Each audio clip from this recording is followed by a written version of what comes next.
12မိနစ်အတွင်းမှာဘယ်လောက်ပြေးနိုင်လဲဘယ်လောက်กว่าဝေးပြေးနိုင်လဲအဲ့ဒါကိုတိုင်းတာအဲ့တော့ Cooper test နဲ့ပတ်သက်ပြီးဒီမှာယောက်ျားမိန်းမခွဲထားတယ်ဒါယောက်ျားအတွက်ဇေယျ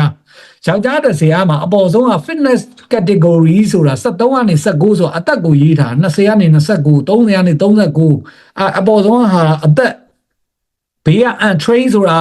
လုံးဝ trainee လုံးမထားဘဲနဲ့ပုံမှန်တမယိုးကြနေတဲ့လူကိုပြောတာအောက်က good ဆိုတာနည်းနည်းကောင်းတယ် train ဆိုတာကအခုလိုမျိုးကျွန်တော်တို့ sport တစ်ခုကို train နေတဲ့လူတွေကို train လို့ခေါ်တာကိုကအခုဒီထဲမှာ30ကနေ39လူတွေဆိုရင် train ကိုကြည့်လိုက်ရင်2108တဲ့တွေ့လားမသိဘူး2108 2108ဆိုတာကမီတာကိုပြောတာမီတာပေါ့2108မီတာဆိုတော့2.1 ကီလိုမီတာလောက်ရှိတယ်ကျွန်တော်ကကီလိုမီတာနဲ့ပဲစကားပြောရမှာ2.1 ကီလိုမီတာလောက်ရောက်ရင်ကောင်းတယ်12မိနစ်မှာနော်ယောက်ျားလေး30ကနေ39ကြားတဲ့အသက်လူမျိုးကိုပြောတာ40ကျော်သွားရင်တော့2.0ဆိုတာ2ကီလိုအတိလောက်ပြေးနိုင်ရင်မစိုးကီလို6နှုံးပဲရှိတယ်6မိနစ်နှုံးပဲရှိတယ်ဆိုလိုချင်တဲ့သဘောကလေအဲ့တော့ယောက်ျားလေးတွေဒီပြန်ပြောရင်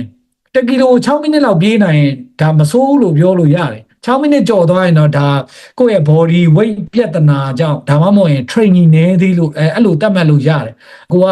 untrain ဖြစ်နေလား good ဖြစ်နေလားအဲ့ဒါကိုပြန်သုံးသပ်ရမှာဟိုအောက်ဆုံးရေးထားတဲ့စာကလေ9000မီတာကမ္ဘာ့စံချိန်က12.35တဲ့သူက9000မီတာကို 5k ကို12.35ရှိရနော်2020တုန်းကပြေးထားတာဘစ်ကာလာပေါ့နော်အဲ့ချိန်တုန်းကပြေးထားတာ1 2 3 5တဲ့မှတ်မိသေးတယ်အဲ့ကောင်ပြေးတဲ့အချိန်ကလေသူ1 minute လောက်ရင်တော့ mass နဲ့လာရတာသိလားအဲ့ကွင်းထဲမှာလူတိုင်းဝင်လို့မရဘူးသူက12မိနစ်ကိုတဲ့ဘယ်လောက်ရောက်လဲဆိုတော့4770မီတာရောက်တယ်ဒီကောင်ဟာကြီးကတည့်ရလုံးကြီးဒီဇယားထဲမှာတော့မပါဘူးဇယားထဲမှာအကောင်းဆုံးက3009ဟိုအောက်ဆုံးမှာ athlete 73နှစ်ကနေ19နှစ်3009အကောင်းဆုံးဒီကောင်ကအဲ့ထက်ကိုကောင်းသေးတယ်ဇယားထဲမှာပါတဲ့အဆင့်ကိုမဟုတ်ဘူး12မိနစ်ကိုဒီကောင်က4770ရောက်တယ်